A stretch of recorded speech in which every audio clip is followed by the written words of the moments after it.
Amen. J'espère en tout cas que ce moment a pu vous connecter avec le Seigneur. Nous allons sans plus tarder commencer notre partage de ce soir. Et mon partage de ce soir sera très court, mais ce sera vraiment, je le pense en tout cas, un thème qui va richement nous bénir. Amen. Amen. Amen. Amen. Alors pour commencer, nous allons prendre notre Bible dans le psaume 37 au verset 4. Psaume 37 au verset 4. C'est un passage que nous connaissons tous par cœur et qui est tellement puissant.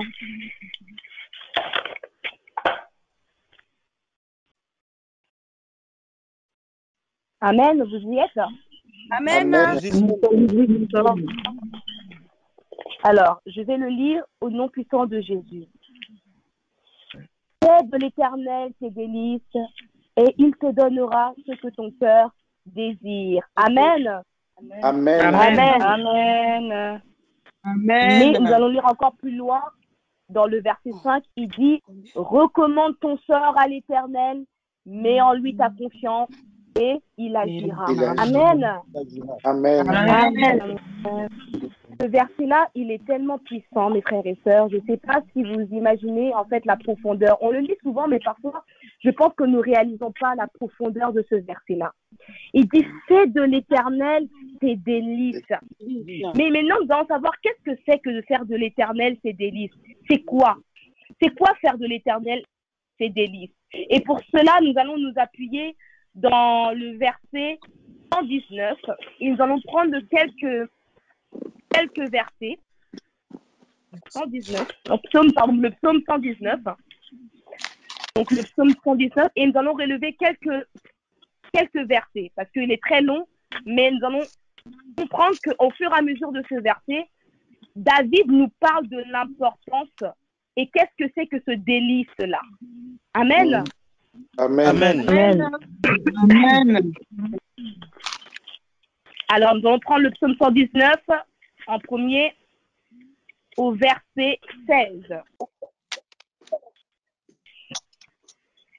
Attendez. Verset 16. Vous y êtes? Amen. Nous y sommes. Alors, que dit la parole? Je lis au nom de Jésus. Je fais de mes délices, de tes statuts, je n'oublie point ta parole. Amen. Amen. Amen. Dans le même verset, nous allons prendre, dans le même chapitre, nous allons prendre le verset 24. Vous y êtes? Nous y Nous y sommes. sommes. D'accord. La parole dit ceci. Tes préceptes font mes délices. Ce sont mes conseillers. Amen. Amen. Amen. Dans le même chapitre, nous allons voir le verset 35. Vous y êtes? Amen. Nous y sommes. Nous y sommes. Que dit la parole? Il dit, conduis-moi dans le sentier de tes commandements, car je les aime. Amen. Amen. Nous allons Amen. continuer dans le même chapitre en prenant le verset 47. Vous y êtes? Amen. Nous y sommes. Nous y sommes. Nous allons lire au nom de Jésus. Je fais mes délices de tes commandements. Je les aime. Amen. Amen. Amen. Nous allons continuer encore dans le verset 48.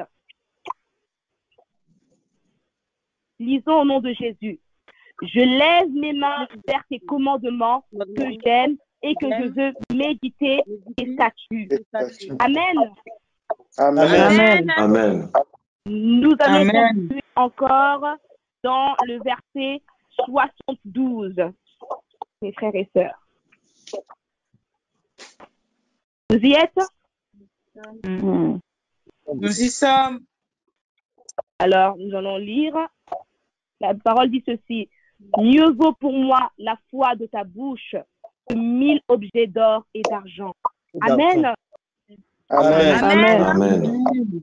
Et nous allons terminer avec le verset 92. Vous y êtes? Nous y sommes. Nous y sommes. Nous lisons au nom de Jésus. Si ta loi tu fais mes délices, juste alors péris dans ma misère. Amen. Amen. Amen. Est-ce que nous pouvons acclamer la parole de Dieu?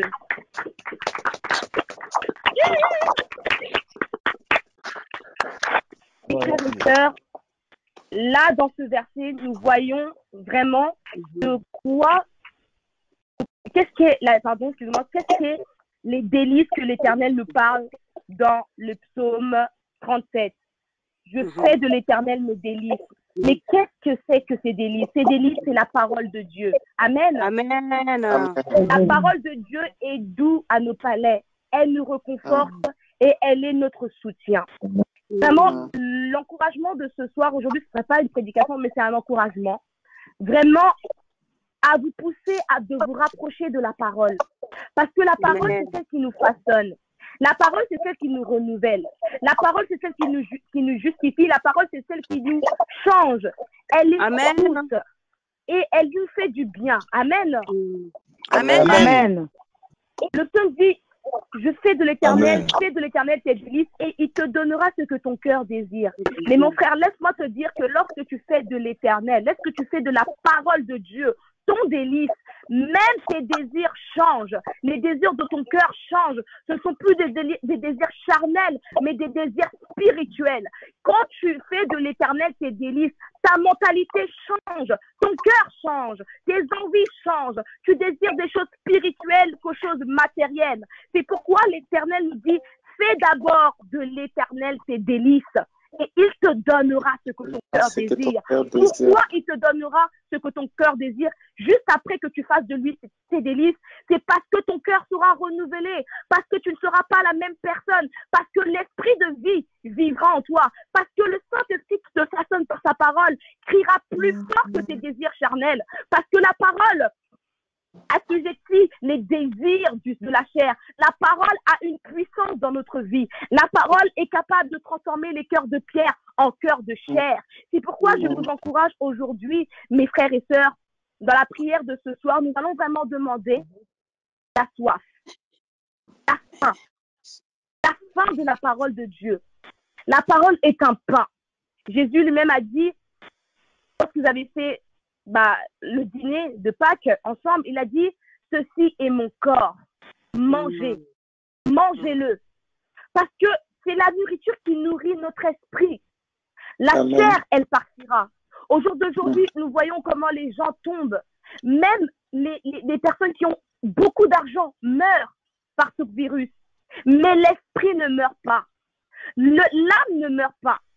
Mais la question est, si tu ne nourris pas ton âme, lorsque tu partiras, comment sera-t-il devant Dieu? Est-ce qu'il sera maigre? Est-ce qu'il sera fort? Est-ce qu'il sera, je ne sais pas. C'est pas la question. Nous devons plus penser à nourrir notre esprit que nourrir notre chair. C'est très important, mes frères et sœurs. Et je sais que c'est pas facile parce que souvent le diable nous empêche d'aller regarder dans la parole de Dieu. Vous croyez que c'est pourquoi? Parce qu'il sait que dans la parole de Dieu, il y a une puissance. Dans la parole de Dieu, il y a une puissance révélatrice. La parole dit, vous connaîtrez la vérité et la vérité vous rendra libre, bien-aimés. Aujourd'hui, le monde veut nous emprisonner dans la peur. On a partagé énormément sur la peur et le fait de ne pas avoir peur. Mais la foi vient de ce qu'on entend. Mais si tu n'ouvres pas ta parole, si tu n'ouvres pas la Bible, mon frère et ma sœur, comment est-ce que la parole va prendre vie en toi? Comment est-ce que ces graines pourront produire des fruits dans ta vie? C'est très important, la méditation. La Bible dit, méditez la parole jour et nuit. Jour et nuit. Parce que c'est de là que viennent les sources d'eau vive. Le source de la vie vient de la parole. Amen. Amen. Jésus a dit lui-même dans sa parole, que celui qui a soif vienne à moi. Que celui qui a soif vienne à Jésus. C'est lui qui détient la parole de le vivre. Et celui qui boit de l'eau de Jésus n'aura plus jamais soif. Mais de lui jailliront des sources d'eau vive. Et le source d'eau vive, c'est quoi? C'est le Saint-Esprit. Amen. Amen. Amen. La parole est très puissante. Et vraiment, aujourd'hui, je vous tiens vraiment à vous encourager, mes frères et sœurs, à passer du temps à méditer la parole de Dieu. Plus vous passerez du temps à méditer, plus le Saint-Esprit vous amènera dans les profondeurs.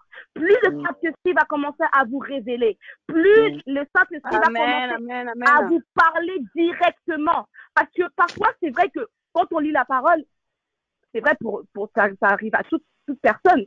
Au début, on ne comprend pas vraiment. On a l'impression que c'est flou, il y a trop d'écriture. Mais plus tu passes du temps dans la présence de Dieu, plus tu passes du temps dans la parole de Dieu, et plus ces paroles deviennent vivantes. Mais seulement, ce n'est pas seulement de les écouter, mais en plus de les appliquer dans ta vie. Lorsque tu appliques la loi de Dieu dans ta vie, du coup, ces paroles deviennent vivantes pour toi. Et sa paix, sa joie, son amour, les fruits de l'esprit qu'il a promis, commence à se développer dans ton être. Si tu étais quelqu'un de colérique, la colère commence à laisser place à la patience. Si tu étais quelqu'un de triste, eh bien la joie commence à prendre la place dans ton corps. Pourquoi? Parce que la parole amène la vie dans ton être. Amen. Amen. Amen. Amen. Vraiment, aujourd'hui, mes frères et sœurs, prenez conscience de la méditation. La parole, elle est très riche. Elle est très, très riche.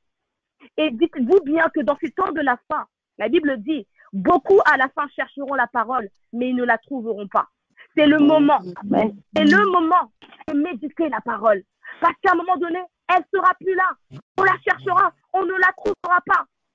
C'est le moment de chercher la parole de Dieu. C'est le moment de la méditer, de l'ancrer dans notre corps, de l'ancrer dans notre cœur, qu'elle puisse être vraiment un appui pour nous. Amen. Alors ce soir, nous allons demander au Seigneur de nous donner la soif, la faim de sa parole, de nous donner la force de méditer sa parole et surtout de la comprendre. De la comprendre. De la comprendre parce que c'est vrai que si nous lisons et que nous ne comprenons pas, c'est compliqué. Mais c'est le Saint-Esprit que Jésus nous a laissé, qui a dit que je vous laisserai l'Esprit, mon Esprit, qui vous révélera toutes choses. C'est lui qui va vous enseigner. C'est lui qui va vous apprendre les choses cachées. Amen. Amen. Amen. Amen. Alors nous allons prier, pouvoir demander au Seigneur de nous remplir de cette faim, de la soif de la parole, pour que nous puissions chaque jour méditer. Ce n'est que même 30 minutes, même 10 minutes. Mais tant que ces 10 minutes sont fortes et intenses, j'ai la foi et la ferme assurance que le Seigneur va nous transformer jour et nuit. Et la manière dont nous sommes aujourd'hui, ce ne sera pas la même manière que nous serons dans un mois. Pourquoi? Parce que nous nous laissons renouveler dans notre intelligence, dans notre façon de penser, dans notre façon de parler. Amen. Amen. Amen. Alors nous allons prier. Prions au nom de Jésus. Éternel, Dieu mon roi, demandons Daniel dans l'Ancien Testament, dans le livre des prophètes, après Jérémie, après Ézéchiel. Voilà. Vous y êtes? Amen. Nous y sommes. Alors, je vais lire. Darius trouva bon d'établir sur le royaume 120 satrapes qui devaient être dans tout le royaume. Ce sont des chefs, des satrapes, des chefs. Il mit à leur tête 3 chefs, au nombre desquels était Daniel, afin que ces satrapes leur rendissent compte et que le roi ne souffrit aucun dommage. Donc là, nous comprenons que Daniel a un poste important de chef. Donc c'est le chef d'autres chefs. Amen. Amen. Amen. Amen. Amen. Daniel surpassait les chefs et les satrapes parce qu'il y avait en lui un esprit supérieur. Et le roi pensait à l'établir sur tout le royaume. Alors les chefs et les satrapes cherchèrent une occasion d'accuser Daniel en ce qui concernait les affaires du royaume. Mais ils ne purent trouver aucune occasion, ni aucune chose à reprendre, parce qu'il était fidèle et qu'on n'apercevait chez lui ni faute, ni rien de mauvais. Et ces hommes dirent, nous ne trouverons aucune occasion contre ce Daniel, à moins que nous n'en trouvions une dans la loi de son Dieu. Puis ces chefs et ces satrapes se rendirent tumultueusement auprès du roi et lui parlèrent ainsi. Roi Darius vit éternellement. Tous les chefs du royaume, les intendants, les satrapes, les conseillers et les gouverneurs sont d'avis qu'ils sont publiés un édit royal avec une défense sévère portant que quiconque, dans l'espace de 30 jours, adressera des prières à quelque dieu ou à quelque homme, excepté à toi, ô roi, sera jeté dans la fosse aux lions. Maintenant, ô roi, confirme la défense et écrit le décret afin qu'il soit irrévocable selon la loi des Médès et des Perses qui est immuable.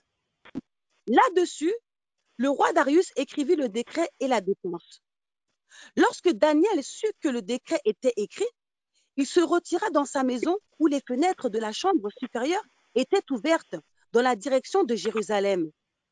Et 3 fois le jour, il se mettait à genoux, il priait et il louait son Dieu comme il le faisait auparavant.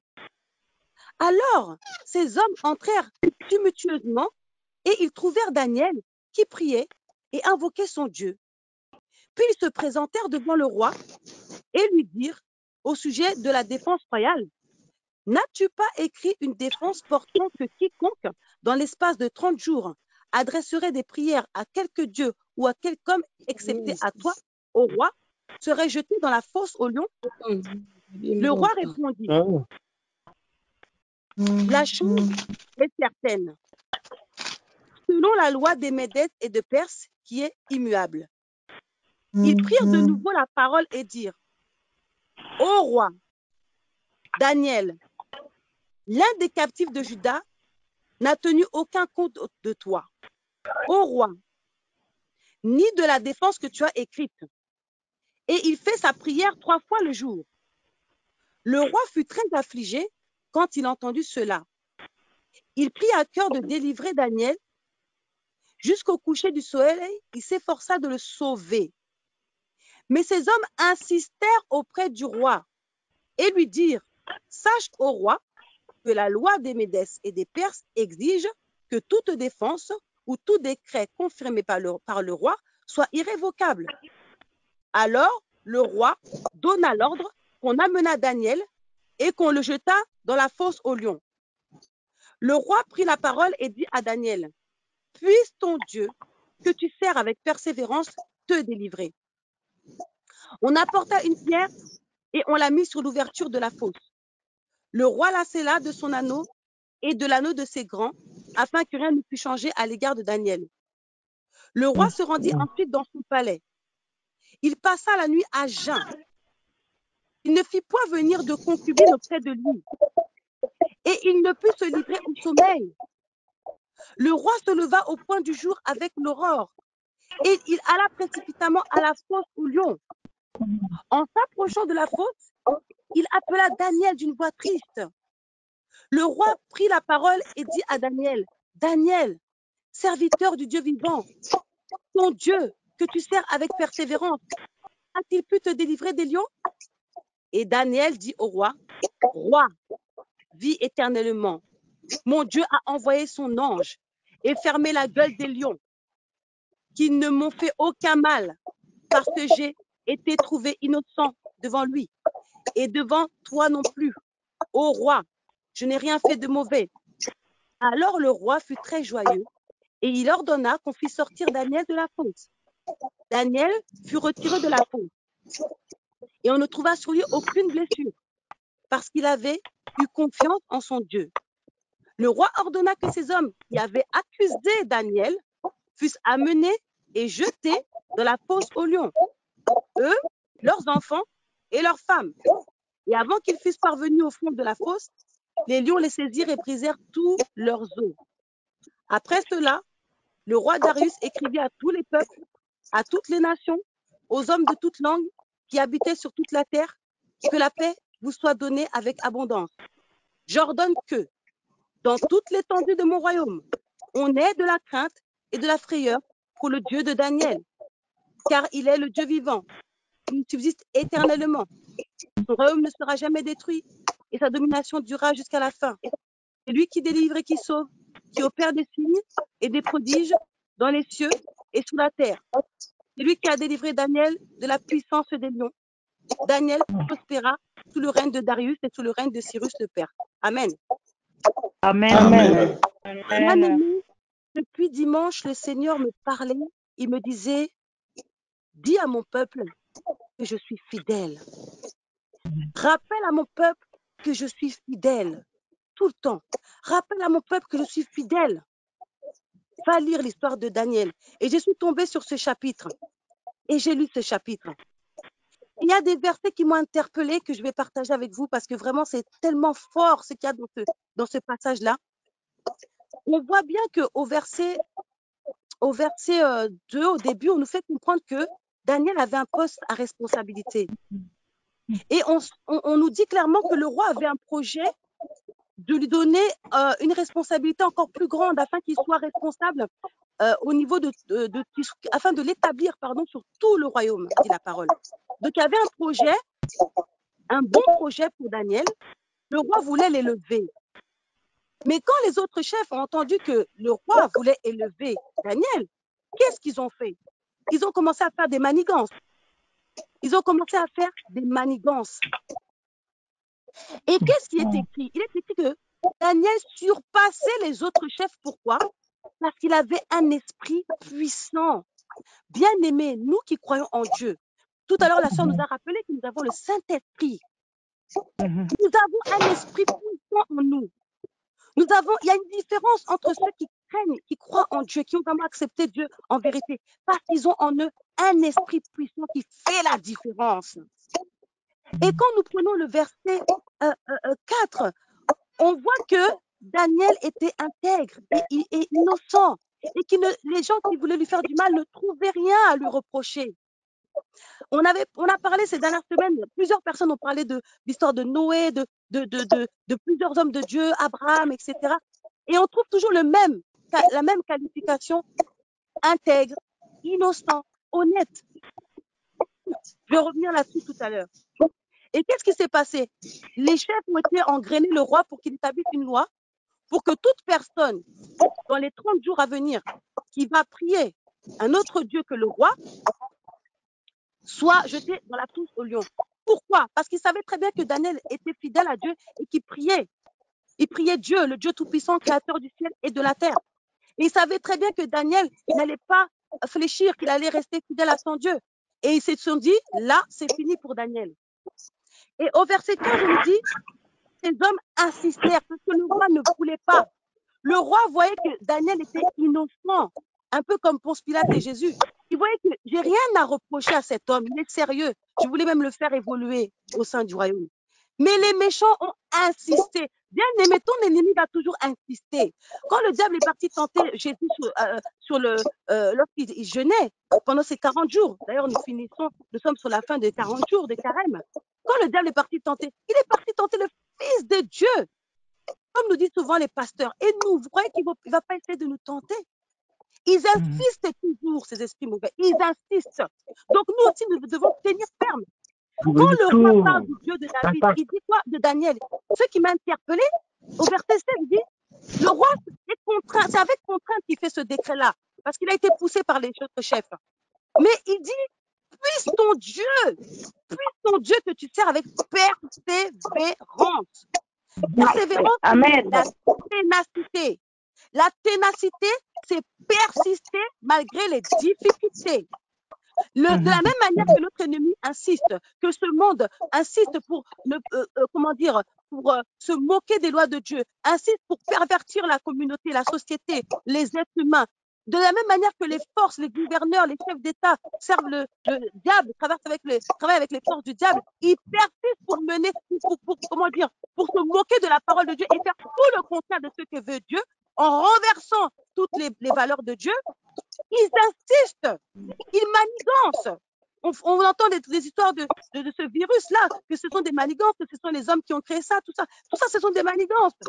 Mais nous aussi, nous devons insister avec persévérance. Mais je reviens sur la qualification que la Bible nous dit. Il disait qu'il était innocent. Au verset 22, quand Daniel a été jeté à la fosse au lion, il y a eu un miracle. Qu'est-ce qui s'est passé? Le lion ne l'a même pas touché. Quand le roi est parti, il n'a pas dormi de la nuit. les rois qui ont beaucoup de femmes. Il a dit, il n'a même pas pris de concubine. Ce jour-là, le roi n'a pas dormi avec une femme. Il a dit non, parce qu'il n'était pas à l'aise, il était mal à l'aise. Quelque part, ce roi-là n'était pas mauvais, mais il a été corrompu, il a été contraint. Il y a aussi des gens qui font du mal par contrainte. Il n'était pas à l'aise. Il faisait du mal, mais il n'était pas bien dans le choix qu'il avait fait. Il est parti très tôt pour voir si Daniel vivait. Il a dit, est-ce que ton Dieu t'a sauvé? Et il a dit oui. Il a dit, mon Dieu a envoyé son ange et fermé la gueule du lion. Bien-aimé, crois que ton Dieu peut fermer la gueule du lion de ta fille. Crois que ton Dieu peut fermer la gueule des lions dans ta vie, bien-aimé. Il est capable, ce Dieu-là. Il est tout puissant. Dans le verset 24, il y a une phrase, il dit, le roi ordonna que ces hommes qui avaient accusé Daniel fussent amenés et jetés dans la fosse. Ça, c'est la justice de Dieu. Ça, c'est la vengeance de Dieu. Dieu est le juste juge. Nous, ce matin, j'ai beaucoup aimé Tonton Anissé qui nous a conduits dans la prière. Tonton Anissé nous a dit, on va prier pour nos ennemis.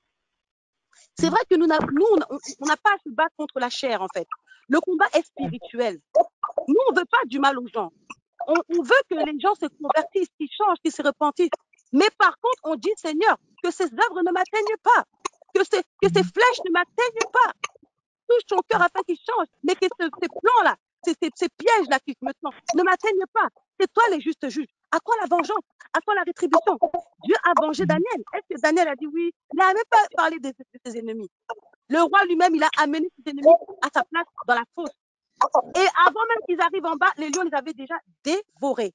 Ils n'ont pas eu de protection. Pourquoi? Parce qu'ils ne priaient pas, ils n'avaient pas cette intégrité, cette foi, cette connexion avec Dieu comme Daniel. On dit que Daniel priait 3 fois par jour. Et cette phrase qui me marque dans le verset 26, c'est « J'ordonne », c'est le roi qui dit « J'ordonne que dans toute l'étendue de mon royaume, on ait de la crainte pour le Dieu de Daniel. » Bien aimé, le Seigneur me disait, Donna, dit à chaque personne, quand il va prier, qu'il dise « Dieu, je veux voir ta fidélité. Je veux que les gens qui m'entourent parlent du Dieu de Rudy, du Dieu de Tricia, du Dieu d'Anissé, du Dieu de Papa Matondo, qu'on parle du Dieu de Maman Riette, qu'on parle du Dieu de Maman Ladi, qu'on parle du Dieu de Papa Braga. Il faut qu'on dise, Seigneur, comment tout manifeste ta gloire dans ma vie. Je veux qu'on parle du Dieu de Donna. Je veux qu'on dise que mon Dieu est vivant. Comme ce roi-là avait vu la puissance du Dieu de Daniel. Il a reconnu que Daniel ne s'inclinait pas devant lui parce qu'il avait un Dieu au-dessus de lui. Nous aussi, ce soir, on va dire, Père, je veux qu'on parle de mon Dieu parce que tu es fidèle. Montre-moi ta fidélité. Regarde ce qui se passe dans ce monde. Manifeste ta fidélité, montre ta puissance, ta grandeur comme tu l'as fait pour Daniel. Mais apprends-moi à être juste et honnête. Parce qu'on voit bien que l'honnêteté aussi, ça joue sur la balance, bien aimé. Ça joue. Mais sache que Dieu est un Dieu d'amour, un Dieu de miséricorde. Même si ton péché est plus noir que le cramoisi, il est juste et bon pour nous pardonner.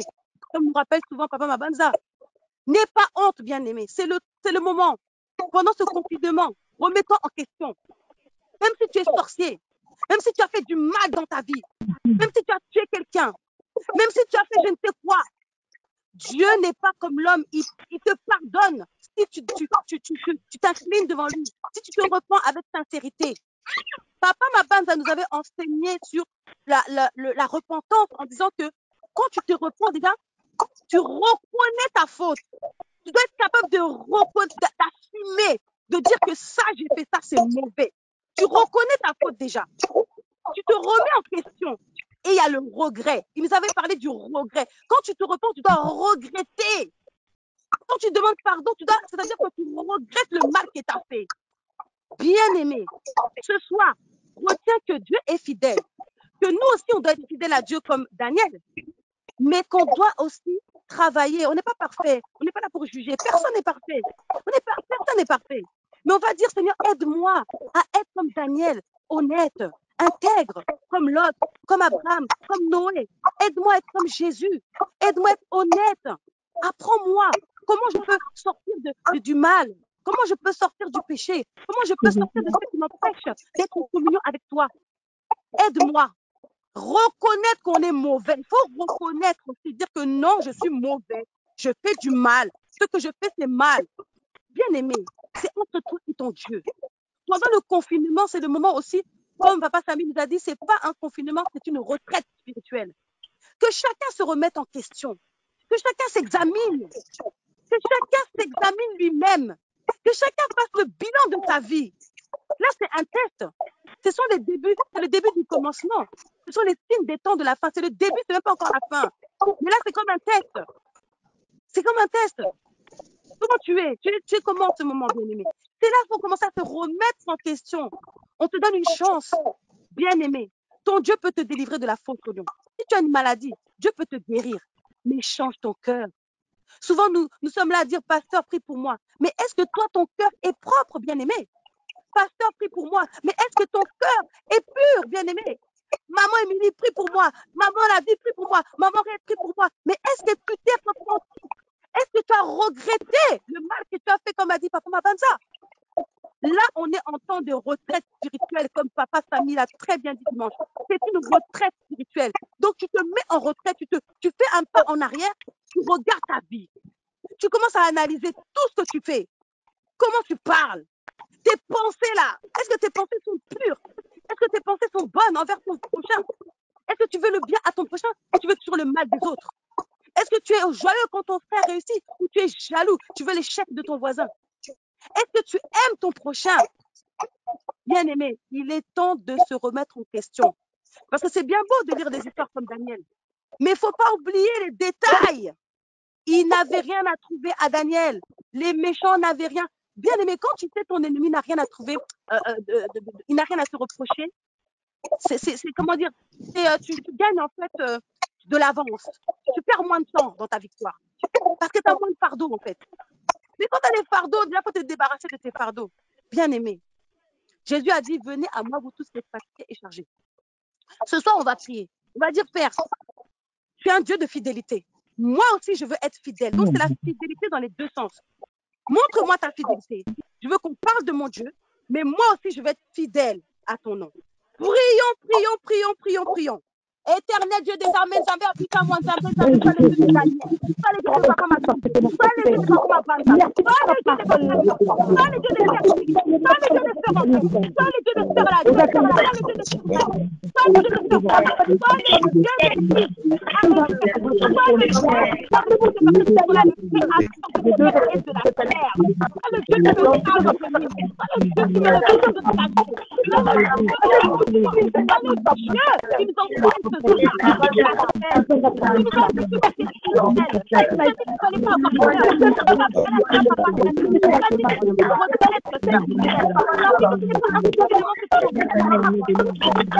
je te fais naître de nouveau ce soir.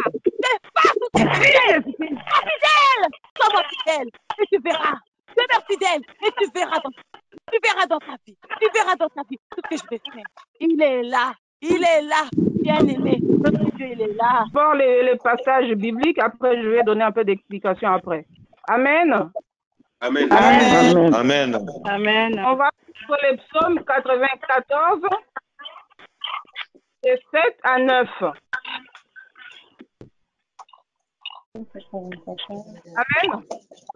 Amen. Amen. Amen.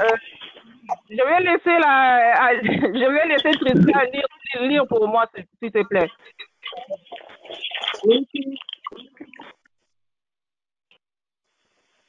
Donc, Psaume 94, versets 7 à 9. Vous y êtes? Nous y sommes. Amen. Je lis au nom de Jésus. Et il dit, l'Éternel ne regarde pas, le Dieu de Jacob ne fait pas attention. Prenez-y garde, homme stupide, insensé. Quand serez-vous sage? Celui qui a planté l'oreille n'entendrait-il pas? Celui qui a formé l'œil ne verrait-il pas? Amen. Amen. Amen. Amen. On va prendre encore Ésaïe 55, 11.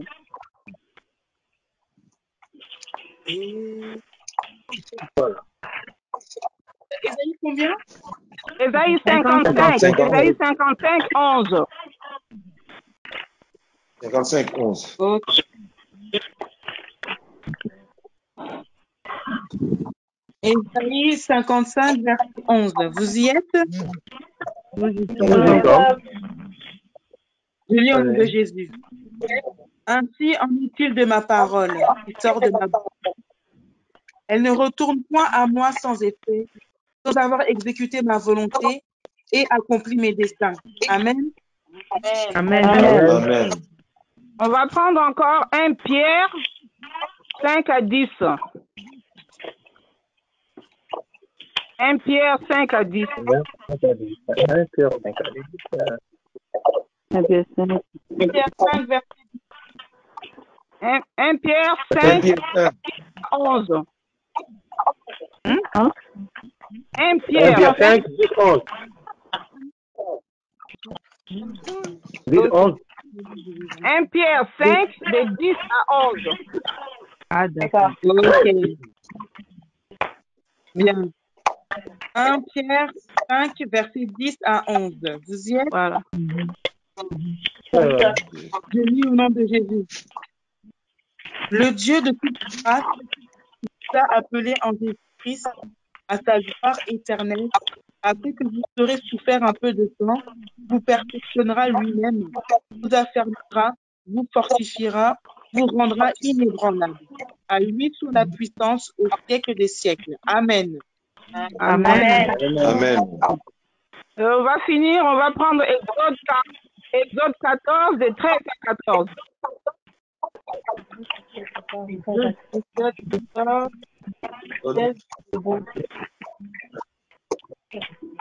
Exode. Exode 14, 13 à Verset 14. 13.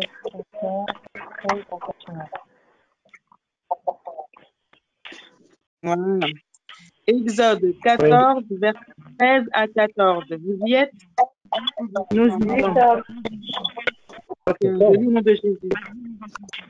Moïse répondit au peuple, ne craignez rien, laissez en place et regardez la délivrance que l'Éternel va vous accorder en ce jour.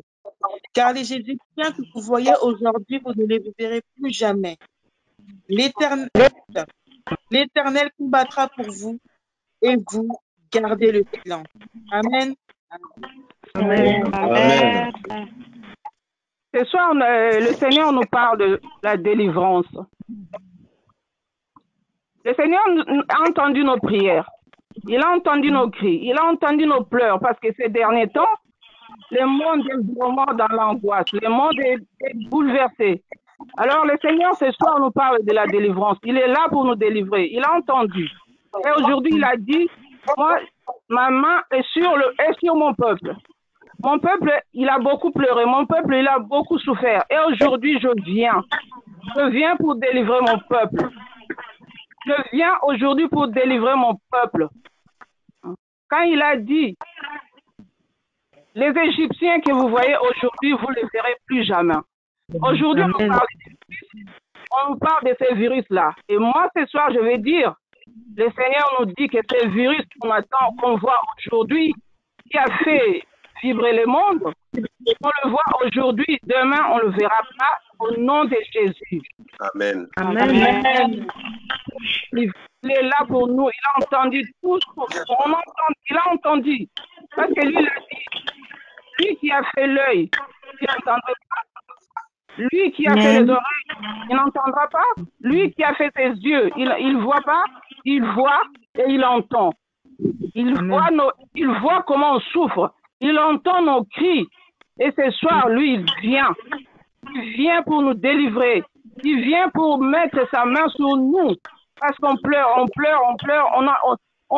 On a perdu beaucoup d'amis, on a perdu beaucoup de collègues qui sont à l'hôpital, qui pleurent de ces virus.